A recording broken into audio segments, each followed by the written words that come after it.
Akhirnya, inilah rahsia paling besar bila cakap pasal kereta.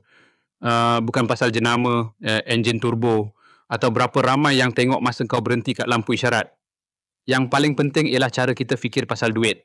Ramai orang beli kereta semata-mata nak puaskan ego. Nak nampak gah, bergaya dan dapat pujian. Tapi orang bijak dia beli kereta sebab nak guna, bukan sebab nak tunjuk. Pakcik sendiri pernah lalu fasa tu.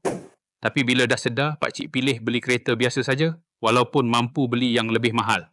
Duit selebihnya pakcik labur dan hari ni hasil dividen dari pelaburan tu dah lebih tinggi dari nilai kereta tu sendiri.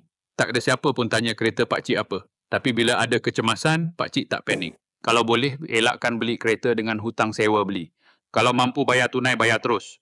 Kereta murah yang dibeli dengan duit sendiri lebih tenang dari kereta mewah yang dibayar dengan hutang bertahun-tahun. Bila kereta milik sendiri, hati pun lapang. Dan jangan lupa, kereta boleh jadi alat jana duit. Kalau kau buat Grab, hantar barang, berniaga kecil-kecilan, kereta kau bukan beban. Ia jadi penyumbang rezeki. Tapi kalau dia duduk saja depan rumah, nilai dia menyusut hari-hari tanpa bagi apa-apa balik kat kau. Ingat, kau bukan jadi kaya sebab kereta kau mahal. Kau jadi kaya bila kereta tak kacau simpanan, pelaburan dan hidup tenang kau. Nak bebas kewangan?